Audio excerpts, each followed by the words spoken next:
하나, 둘, 셋. 안녕. 안녕하세요. 하이.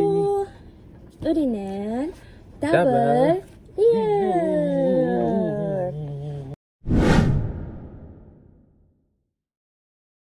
Terus untuk video mission K-influencer bulan September adalah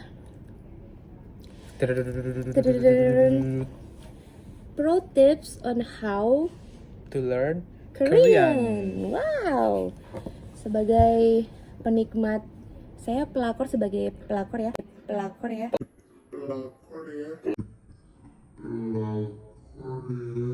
Pelakor. Oke, apa itu pelakor? Penikmat lelaki Korea.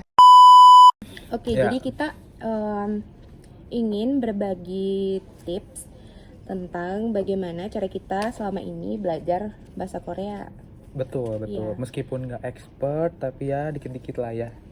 Karena Kita belajar. kalau kita menyukai suatu kebudayaan tuh biasanya tidak terlepas dari bahasanya ya, apalagi kalau Betul. bahasanya berbeda sama sekali dengan bahasa kita gitu, pasti kita pengen tahu ini gimana cara ngomongnya, Ya. ini artinya apa, Betul, nulisnya betul, gimana betul. gitu. Supaya lebih full aja, Afdol lebih gitu. afdol menikmati. Jiwa raga Ya betul, menikmati semua kontennya itu. Gitu. gitu. Tididididididing. Hangul. Tentu saja ya, gimana kita bisa baca kalau nggak tahu alfabetnya. Betul. Jadi sebenarnya huruf Hangul ini itu relatively easier than Dibanding, huruf-huruf di negara Asia Timur sekitarnya, ya, seperti betul. seperti Mandarin yang kita nggak tahu itu berapa goresan dalam satu huruf. Betul. Terus Jepang yang mengadopsi huruf Mandarin tapi memutuskan untuk membuat 3 Ya, itu. jenis huruf baru, katakana, hiragana, dan kanji. Ya. Sedangkan Korea ini dia mengadopsi dari huruf Mandarin, tapi dia bikin satu set alfabet sendiri yang diciptakan oleh Sejong Daewang, King Sejong the Great. Jadi King Sejong menciptakan alfabet Hangul itu untuk menjadi sarana komunikasi bagi orang asli Korea gitu di zaman Joseon. Nah ini tuh menurut aku gampang banget sih. Betul. Itu bisa langsung kalian pelajari kayak 1 jam 2 jam tuh langsung udah bisa. Kalau udah bisa baca, tulis, habis itu mengucapkan ya. Pronounce. Iya, karena ternyata kan saat ini kebetulan aku sedang belajar bahasa Korea ya. Jadi mereka tuh punya dua jenis dari Hangul ini. Penulisan dan cara baca itu beda banget. Jadi kalau misalnya ada sebuah kata misalnya yang cara penulisannya beda, misalnya huruf konsonannya tuh ada 2 di belakang, alias huruf konsonan di belakang namanya bacim ya kan. Terus tapi cara bacanya tuh beda gitu.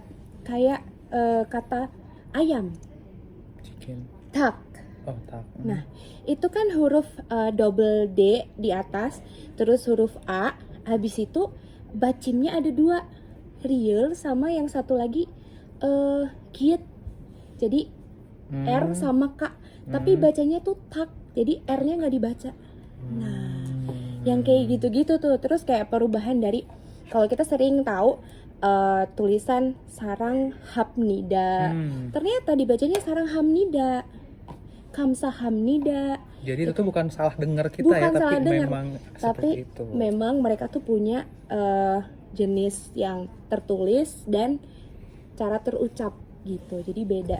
Itu perlu kita tahu sih, apalagi kalau kita lagi belajar yang dasar-dasar gitu supaya tidak tersesat. Jadi ketika kita ngeliat tulisan kamsahamnida, tiba-tiba kita ngikutin cara bacanya seperti tulis kamsahamnida, itu salah. Jadi jangan pernah mengikuti Latinnya. Iya, jangan pernah ngikutin Tapi kita harus Latinnya. belajar cara pronounce langsung dari Hangulnya. Betul. Kalau aku sih contoh yang paling gampang tuh misalnya Hyung.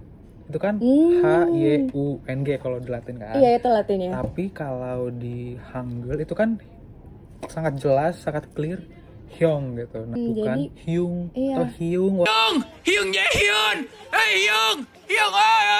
Kan tuh sering banget ya kalau kita nonton drama ada orang namanya siapa, dipanggilnya apa, kan itu kita bisa belajar dari situ. Atau kalau kita nonton talk show, variety show itu pembawa acaranya tuh pasti akan manggil bintang tamunya gitu kan.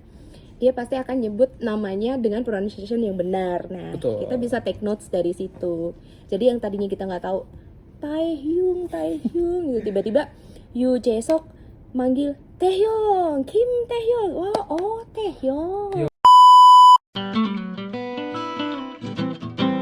Tadi soal Hangul, writing, reading, terus pronunciation. Yang tips selanjutnya, kita sering tuh kan, Kita sering lah ya. kalau kita nonton drama Korea, kita pasti nunggu edisi Adanya subtitle. Aduh. Aduh, capek. Lama banget, Bos. Jadi temen udah pada nonton mungkin ya, atau yang di luar negeri mungkin udah nonton ya. Kita baru nungguin subtitle yang bahasa Indonesia gitu. Jadi dari translation itu kita bisa belajar arti dari apa yang diucapin sama tokoh di drama, di variety show. Dan kayak sesuai gitu. dengan konteksnya, jadi nggak bener-bener mentah-mentah setiap kata per kata. Iya, nggak kayak yang kita ke Google Translate. Karena betul. itu perlu keahlian khusus ya untuk mengartikan bahasa Korea, sama kayak bahasa kita gitu, kayak apa sih, kata-kata kiasan gitu kan, yang peribahasa kayak gitu-gitu mereka harus tahu. Dan kata-kata slang itu biasanya banyak dipakai kan. Sebenarnya sama aja kayak bahasa Indonesia. Jadi kita ingin berterima kasih kepada para translator drama dan variety show karena sudah bekerja dengan baik. Jadi kita bisa ngerti ya apa yang mereka omongin. Jadi kita bisa ikut ketawa, bisa ikut sedih, bisa ikut enjoy lah gitu. Karena pasti kita akan lambat laun akan ngerasa familiar dengan kata-kata yang sering muncul gitu kan. Betul. Nah, ini nyambung lagi buat tips yang berikutnya. Kita bisa take notes apa yang kita pelajari, kata-kata baru hari ini. Misalnya hari ini aku tahu kata gomawo. Terus kata 자동차, mobil, terus kata lagi samusil, kantor, dan lain-lain. Gitu. Jadi langsung kita bisa kayak punya progres harian yang bisa kita catat sendiri. Hari ini udah nambah berapa vocab nih, besok nambah lagi berapa vocab, kayak gitu. Orang Korea itu kan terkenal dengan ekspresinya yang sangat-sangat jago memberikan reaction. Ne aja nih, itu bisa dipakai untuk segala macam respon kalimat gitu ya. Ne gitu, terus apalagi yang pakai ne artinya hah gitu, ada ne terus ne Iya. gitu kan. Kadang gitu. kita juga perlu ekspresi lain, misalnya kayak omo, aigu, ya kan? debak gitu. Wah, pokoknya Korea itu kaya dengan expression words yang singkat, tapi dia kayak bisa mewakili perasaan si pembicaranya itu MSG. memperkaya. Iya, MSG dalam percakapan sehari-hari. Kalau misalnya kita pengen lancar berbahasa Korea, tentu saja cari temen yang seminat sama kita, sehobi sama kita. Betul. Sama-sama suka Korea seperti saya dan dia. Jadi kalau kita ngomong annyeonghaseyo, dia bisa jawab gitu, annyeonghaseyo. Ya meskipun saya nggak terlalu expert ya, tapi ya sedikit ngerti lah. Ya, terus kalau kita kaget, aiku,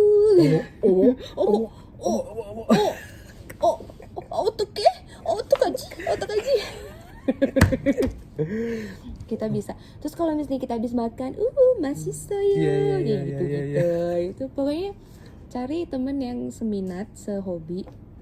Jadi kita sama-sama bisa mempraktekkan, karena lama-lama kayak bahasa itu kan harus dilatih ya. Betul. Supaya kita bisa mahir. Kalau yang otodidak, kita nggak bisa hanya di dalam kepala, harus dilatih juga di mulut gitu.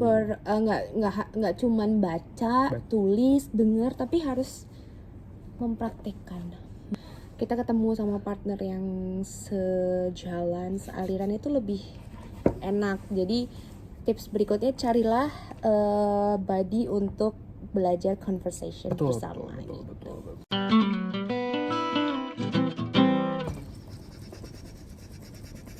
Banmal dan 존댓말 alias bahasa formal dan less formal. Jadi kalau di Korea itu kita sangat-sangat mengenal yang namanya honorific ya. Walaupun kayak misalnya kita beda umur cuman hitungan bulan, itu dianggap yang sebulan lebih tua ini adalah Nuna atau Hyung. Ya.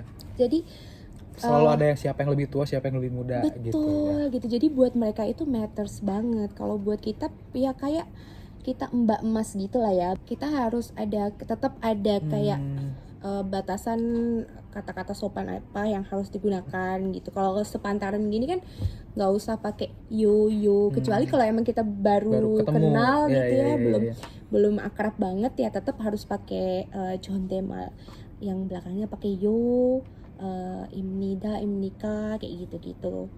Tapi kalau untuk yang lebih tua emang harus pakai itu penting banget karena ya sebenarnya Jadi nanti sama aja sih. kalau misalnya kita ketemu orang Korea langsung atau ke Korea langsung, kita nggak boleh anyong. nggak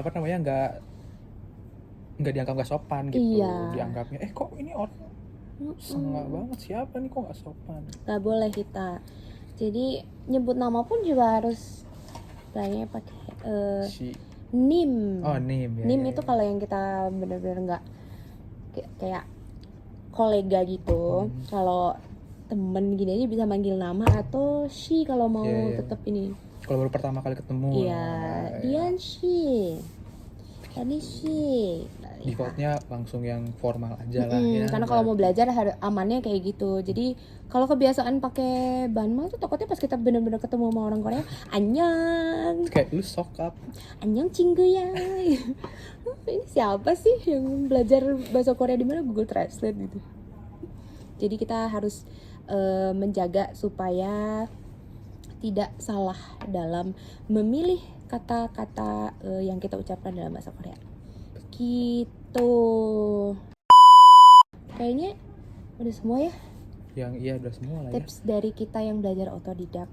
Itu kalau kita belajar sendiri ya sih. Tapi kalau mau belajar formal, ikutan kayak aku ikut kelas Sejong Hakdang itu juga bisa. Itu pasti dari awal akan diajarin 존댓말. Nah, demikian kita sudah selesai dengan video mission tentang tips belajar bahasa Korea. Sampai jumpa lagi di video mission selanjutnya. Bye. 지금까지 우리는 double double here.